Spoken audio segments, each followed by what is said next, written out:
All right, we're good. All right. All right. I call this meeting to order. We are honored to have Jim Subers open today's meeting with the invocation. Jim Subers is a seasoned CEO with a diverse background in business and ministry. His experience extends to leading nonprofit organizations focusing on urban youth, prison ministry, international missions, and more. Jim's return to Orlando to lead Vision Orlando reflects his deep passion for the welfare of the city and his belief in the power of community unity. Jim envisions Orlando as a community known for its care for its citizens and its love for God. Alongside his professional achievements, Jim cherishes his family life, having been married to his wife Janice for over 40 years and being a proud parent to 4 children and six grandsons. God bless you, Jim. Thank you. Please offer. Thank you. It's a privilege to be here with you today, and thank you, Stephanie, and your team for this opportunity as well. At Vision Orlando, our hearts to connect marketplace leaders, church leaders, and government leaders together that the city will flourish. 2 ideas that I've come to believe are important to successful leadership and decision making is gratitude and humility. And so as I pray today, I want to share 2 scriptures regarding that. Psalm 100 says, "Enter his gates with thanksgiving and his courts with praise." The world's even beginning to recognize the power of gratitude. Deliberations like this are built upon the foundation of building trust and social capital among key constituencies. And neurologists tell us that gratitude is what positions us for relationship. So it's hard to be mad or even to have our hearts closed to somebody we're grateful for. So gratitude is something I like to begin my prayers with because it opens my heart to God and it opens my heart to value others. Psalm 127 says, "Unless the Lord builds the house, those that labor in vain." Remembering this helps us to appropriately position our hearts in humility. We're all finite, fallen, fallible people. We're limited in our understanding and our wisdom. He's not. And God grants wisdom in lots of ways, and oftentimes God uses other people to grant the wisdom that we lack. It takes humility to receive that wisdom. So, with that, let's pray. If you'll bow your heads with me. Gracious God, we're deeply grateful for the abundant blessings you've bestowed on us. Thank you for the remarkable land, people, businesses, and services you've given us to steward for our community, for our visitors, and for future generations. Thank you for each person on this board, for the unique gifts and perspectives that they bring. May you grant us unity in our diversity and wisdom in our decisions. For we know that people around the world visit these 25,000 acres, oftentimes saving up for their once-in-a-lifetime family vacation. May the decisions we make here help ensure a fabulous, safe, memorable experience for them and for the millions who will come after. We entreat you for your direction, favor, and blessing on our planning and decisions, that you'll give us wisdom and humility as we seek your counsel, as we listen to one another, so that we can make decisions that honor you and strengthen our community from the least to the greatest. We ask this in the mighty name of Jesus. Amen. Amen. Thank you, Mr. Suber. Now let's rise for the Pledge of Allegiance. I pledge allegiance to the flag of the United States of America and to the republic for which it stands, one nation, under God, indivisible, with liberty and justice for all.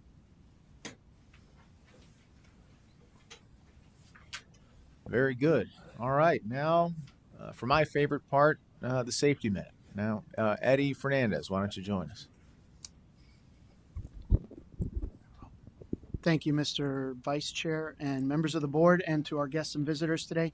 I'd like to remind everyone that in the event of an evacuation, we do have the double doors to your left and right, and we ask that you exit in an orderly fashion. Make your way out to the parking lots and to the ends of the parking lots where our employees will be to help guide you through the rest of the process until emergency services arrives and allows us permission to come back into the building. We also have first aid kits and first aid kits and AEDs at the security desk. If those become necessary, we will use those as appropriate. I'd also like to take a moment. Stephanie has approved and asked us if we would do a safety tip of the month every month from now on. And this month, we're going to go ahead and discuss mental health awareness. The month of May has long been recognized in the United States as Mental Health Awareness Month. Since its inception in 1949, Mental Health Awareness Month has been a cornerstone of addressing the challenges faced by millions of Americans living with a mental health condition. Our mental health is as important, if not more so, than our physical, and requires our attention to remain strong. Treatments and recovery of mental health injuries are very effective when early and appropriate care can be administered. Throughout the month of May, the district encourages everyone to become involved and to actively participate in the national movement dedicated to eradicating the stigma of discussing mental health and to fostering public education that prioritizes the well-being of individuals and families that are impacted by mental health illness. The district actively offers information and resources to its employees for promoting this national movement. Thank you for your attention and enjoy the meeting. Thank you, Eddie. That's great. I'm glad that's a good change in the program. I can't underline and emphasize the importance of mental health awareness. I had a friend recently who lost a sibling very young, in part due to significant mental health issues, and you just never know what cross people are bearing. And I give each other a little bit of charity and offer help whenever you can. I guess that's my safety minute on that. But thank you for raising that issue, and Stephanie, thank you for making that change to the program. So with that, we will pass on to the public comment period. Do we have any? Has anyone signed up for public comments? I have no cards in front of me. Would anyone like to make a comment? Okay, in that case, since no one has signed up for public comment, we will move on to the consent agenda. We have 2 items on today's consent agenda: approving the meeting minutes and the proclamation for Building and Safety Month. I'd like to welcome Ella Hickey up to present the proclamation for Building and Safety Month. Good morning, Vice Chair, members of the board. My name is Ella Hickey, and I am the Director for Building and Safety here at the district. I'm here to present the proclamation for the recognition of Building Safety Month. Each year, the International Code Council promotes Building Safety Month internationally in May to provide an awareness of the importance of having and enforcing modern building codes which are established to protect the public.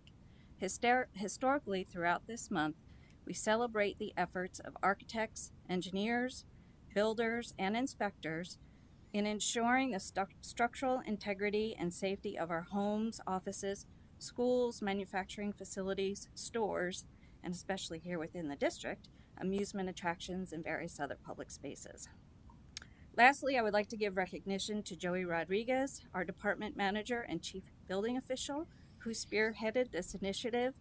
He is unable to be here today because he is actually in the process of accompanying a very important building systems test this morning, along with about a dozen other team members.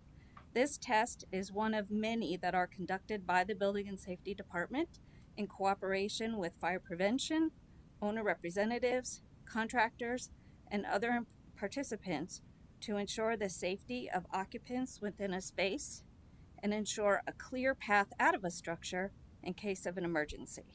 As code officials, we work behind the scenes day in and day out to keep the public safe. Thank you for your consideration. Thank you, Ella. Before I take a motion, I just want to confirm is Supervisor Ziegler on joining us via remotely? Do we have her? Great. All right. I am here. Okay. Thank you. In that case, is there a motion to approve today's consent agenda items? So moved. Second. Thank you. All those in favor say yay. Yay. Any opposed?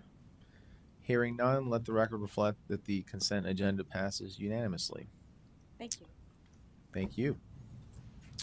Now it's time for reports. I'd like to invite District Administrator Stephanie Kopeloussis to deliver the management report. Stephanie, please. Thank you. On month 2 and seem to be adjusting quite well. appreciate the team that we have here and how great they've been about making sure I'm educated on what's going on.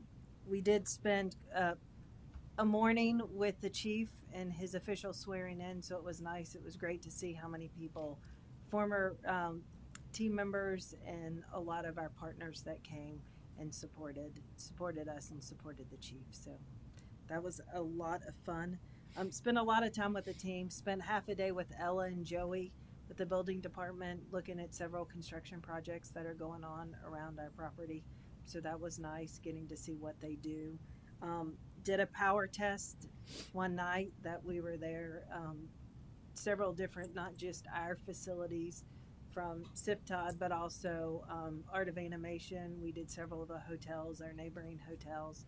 So that was very interesting, and it makes you realize how safe we are here, and it's a lot because of our team and because of our partners. So that was fun. And then last night, went with the fire chief and Tanya, her team, to do an exercise on evacuating the Skyliner. So should that stop, what that looks like. So we had several come down on ropes, several with some of the equipment that we have. It was very interesting last night, but no one should be worried about getting stuck on it at all, because we can certainly get you down. Great. And then last but not least, attended both the our city council meetings that they had this month. And then we have talked to them about they want to come back here and do them here. So we're going to try to support them in that and try to help them. That's great news. I'm very excited to hear about the latter part.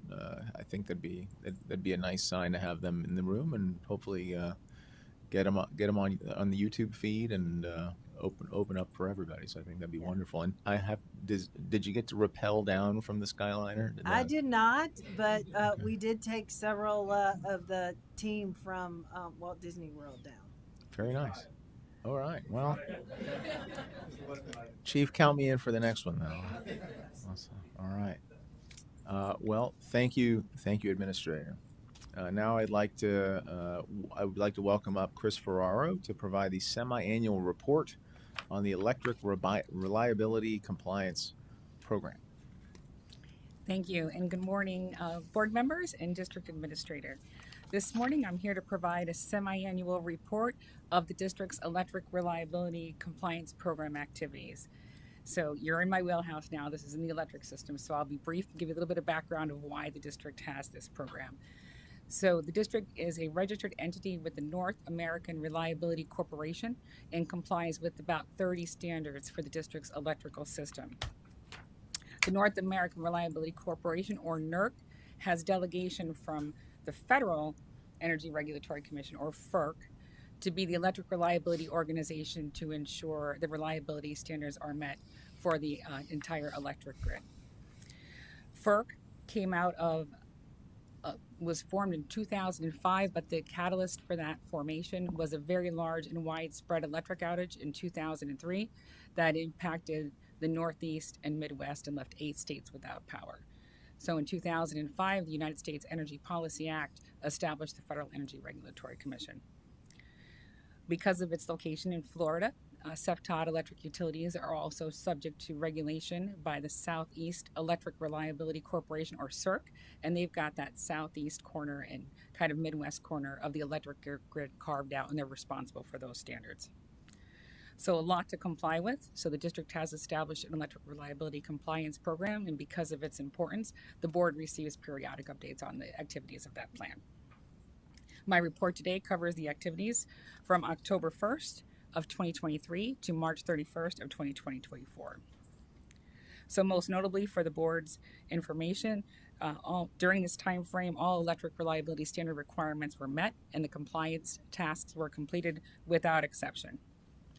The district's compliance program establishes 2 groups to help administer the program. There's an executive compliance committee, and then there are working committees that take care of tracking the tasks that are required. There's a regular cadence for meeting and check-in for both of those committees, and both held the required meetings. There's also been a recent review of the guiding document for the program, and we're making updates now in Q3 that reflect the changes in the district's charter, and the changes in our district leadership team. Our Southeast Reliability Corporation started a new membership portal. They're going to share information and gather information through that portal, and we've been included in that. We have all our registrations in, and our members are participating in that portal. During the time frame, there were compliance activities associated with the North American Reliability Corporation as follows. There was an annual report submitted confirming the district's registry with that corporation, and there was a submission of artifacts demonstrating the district's compliance with the under-frequency load shed program. So this is an automatic program throughout the state of Florida. In the event of an emergency on the electric grid, in a place remote from the district, they can operate some of the circuit breakers and interrupt some of the load inside of the district to help preserve the electric grid in Florida during an extreme emergency. This hasn't happened in more than 20 years, but we still test for it and make sure that we're compliant to help support the state. Additionally, there were requirements that were met that are part of CERC's requirements, the Southeast Electric Reliability Corporation. We completed the 2024 Inherent Risk Assessment and submitted, and also there was a submission of the 2023 Net Energy for Load information, and that's just kind of totaling up all of the energy consumed by the electric customers inside of the district. And that concludes my report. Great. Thank you, Chris. Thank you. I just can't thank you enough for all your efforts on that front. That's a very comprehensive report and no easy task. So thank you for that. Now we move on to new business. For new business, we have 3 items to consider. First, we have the award of the contract for the 2024 milling and resurfacing pavement program with Watson Civil Construction. For that, we bring back our construction manager, Craig Sant. Craig, you have the floor. Thank you. Good morning, Mr. Vice Chair. Good morning, Morning. members of the board. Here to present for consideration of approval, the award of contract to the 2024 milling and resurfacing pavement program with Watson Civil Construction Incorporated.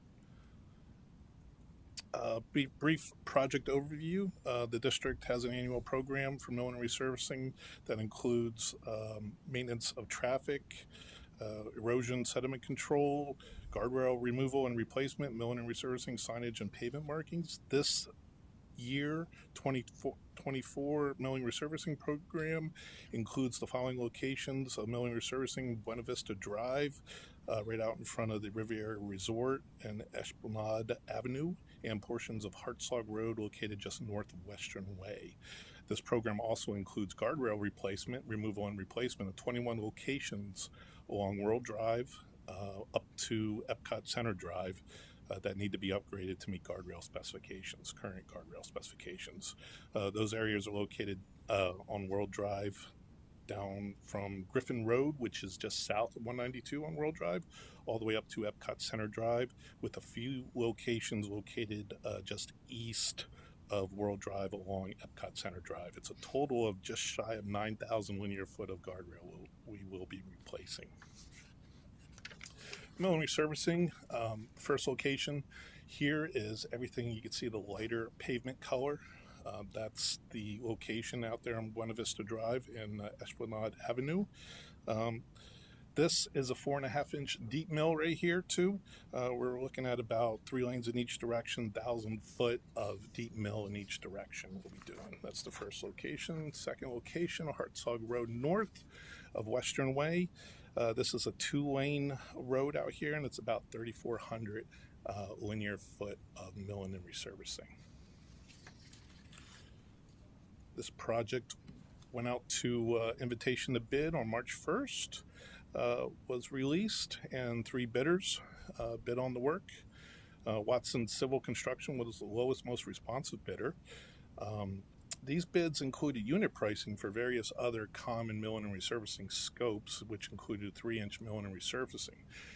Originally on the Hartsog portion, which we have back here, was just basically the friction course, which is the wearing course. We had 1.5 inches, but due to the good buyout that we've had in bidding, we've elected to do full depth of milling on this course, which would probably prolong the life of it, double the prolonging the life. So Through this, we've actually added that full depth milling, which through unit price is $253,000, bringing a total cost of $3,457,000 for award of contract to Watson Civil Construction Incorporated. This project is funded by the Planning Engineering Planned Work budgets. Thanks, Craig. Remind me, have we worked with Watson Civil Construction before? Yes, we have in the past too. They have a paving subcontractor, Middlesex, which also is familiar with working on property and they do a lot of DOT, mill and resurfacing projects. Right. So long track record, good performance. Yep. Great. Yeah, we don't have any problems. Great. Any other questions from the rest of the board? If not, is there a motion to approve the contract for the milling and resurfacing pavement program? Move approval. All upon a motion and a second, all those in favor say yay. Yay. Any opposed? Hearing none, let the record reflect that the motion passes unanimously. Thank you, Craig. Thank you. Second, we have the 3-year continuing services contract for roadway and maintenance construction services with Stage Door 2 Inc. Catherine Lutzow, Planning and Engineering Manager, will you please welcome, first of all, Catherine. Why don't you please elaborate on your recommendation? Will do. Good morning. So as mentioned, this is a request for continuing services for roadway maintenance and construction services. So as part of caretaking for our existing roadway infrastructure, we have periodic as well as emergency needs from time to time to do small scale repair, items such as potholes or guardrail strikes. These items are small and typically unknown in advance of the exact locations. So as such, it's hard to package in a larger project, or you just simply don't know in advance. So as such, we have this need for a continuing services contract to have that ongoing support. So in February, we released an invitation to bid for this emergency as well as ongoing maintenance repair contract. We are requesting a 3-year contract for a qualified contractor to do this performance for us. As part of this bid, we requested fully loaded rates for those common items such as pothole, guardrail components, as well as labor and equipment rates for some of the unknown factors that we might experience throughout the life of this contract. And as such, we're requesting a maximum spending amount of $3 million for the full 3 years, but individual projects and work authorizations will come in and they'll be funded under Planning and Engineering's approved budget as needed. We received 4 bids as part of this project, and because this is a continuing services, these bids were evaluated based on sample projects. So these sample projects were typical items that may come up during the life of the service. They were not shared with the contractors in advance. We applied their unit rates to these sample projects to determine low bid. And as shown, our low bidder was Stage Door 2 Inc. They are a local vendor who has done work on property before, as well as work with adjacent municipalities such as Orange County. And after evaluation, we are recommending award to Stage Door 2 Inc. as our low bidder. Very good. Yeah. Any questions? Questions from the board? All right, is there a motion to approve the continuing services contract for roadway and maintenance construction services with Stage Door 2? Second. On a motion and a second, all those in favor say yay. Yay. Any opposed? Hearing none, let the record reflect that the motion passes unanimously. Thank you, Catherine. Very good. All right, item 8.3 on the agenda, approval for the Finance Department to pursue bond funding to support infrastructure needs for the district's roadway capital improvement program, the amount of $99.3 million. It's my understanding this agenda item is to approve steps needed to be taken by the district staff to obtain approvals for bond funding to move forward on necessary transportation projects. The agenda item, to be clear, does not authorize the issuance of any bond or approve any particular capital improvement project. And the board will retain its right to have final approval of any bond funding and terms, and will consider the capital improvement projects using such bond funding at future board meetings. So this is just really sort of initiating that process. The district administrator will be presenting this item. Stephanie, please.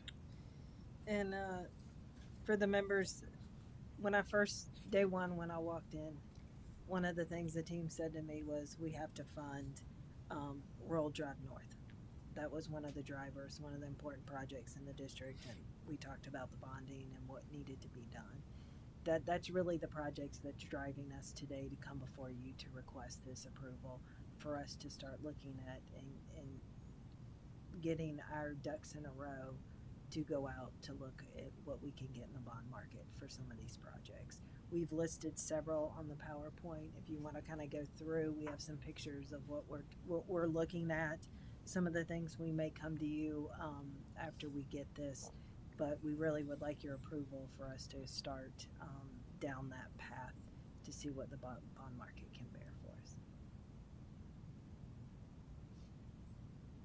You can go down. If you look at the last slide, you can go. We just have several of the projects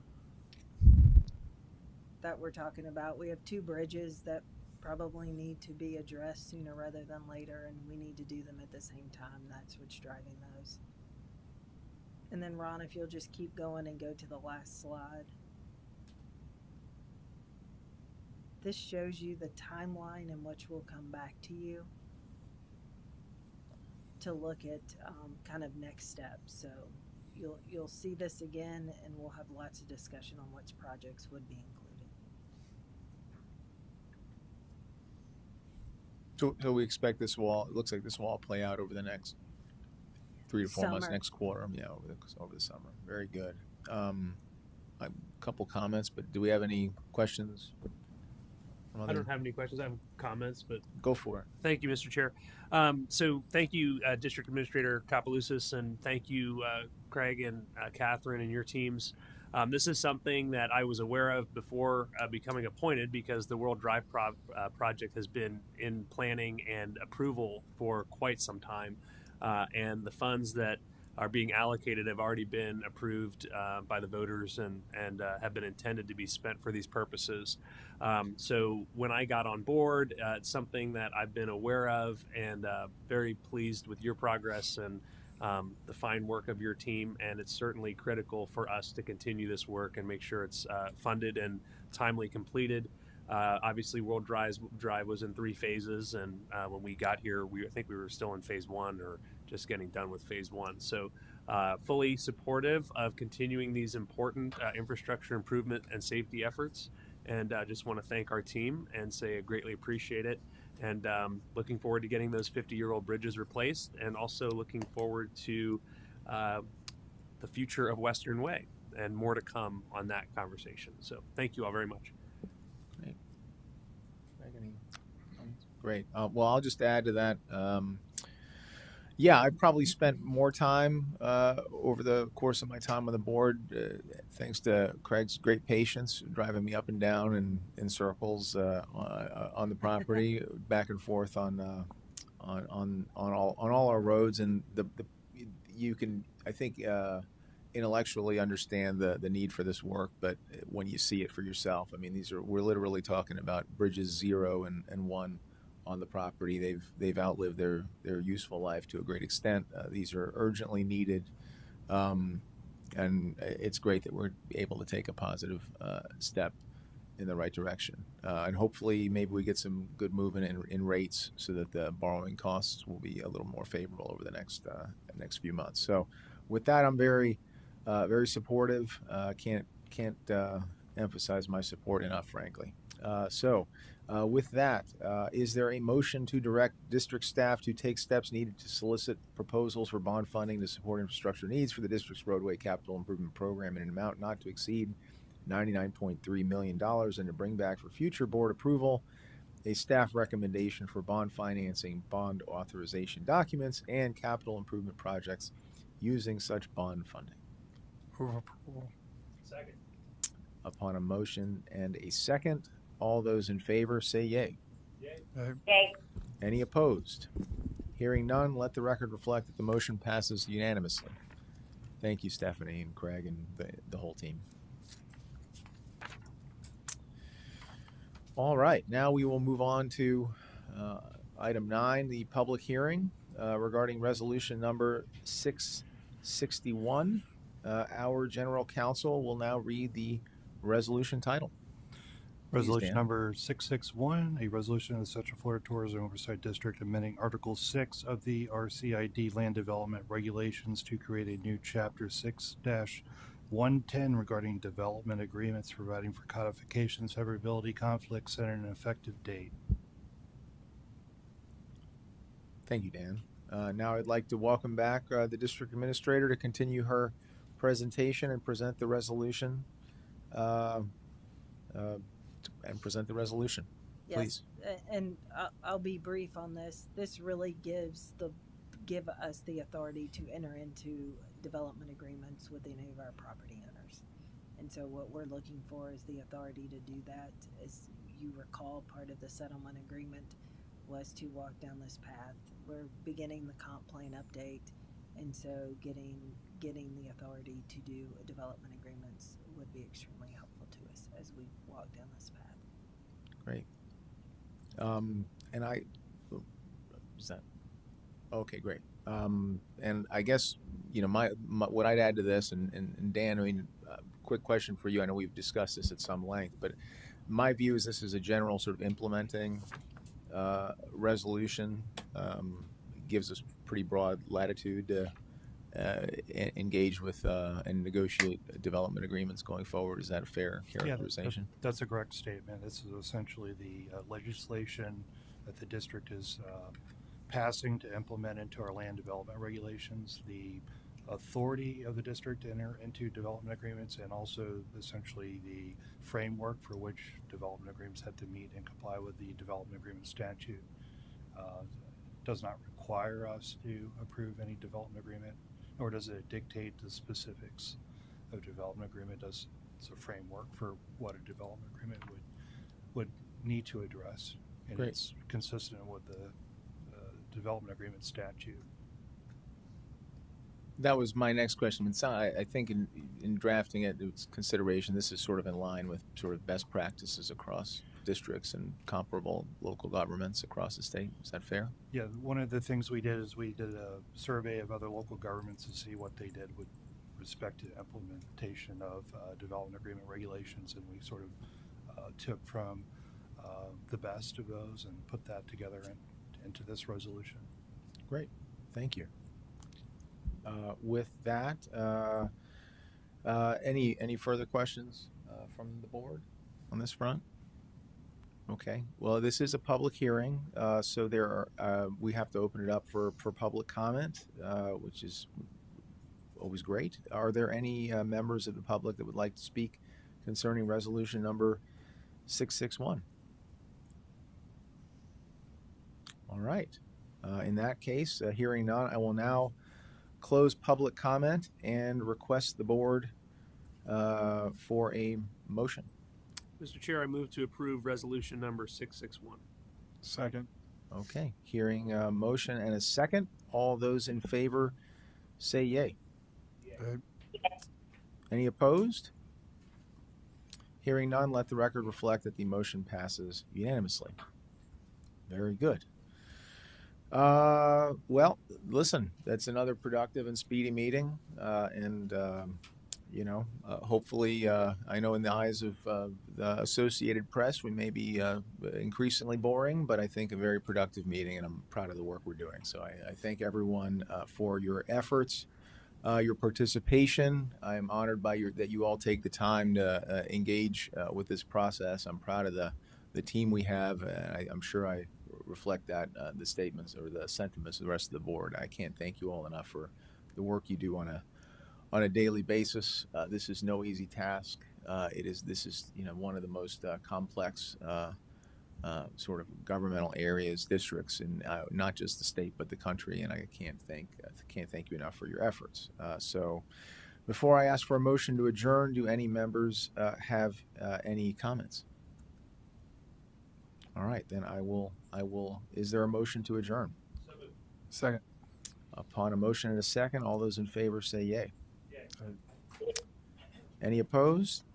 All right, as there is no further business, I hereby adjourn the May 22nd, 2024 meeting of the Central Florida Tourism Oversight District Board. The time of adjournment is approximately 11:06. The meeting is adjourned. Thank you all. Have a great week.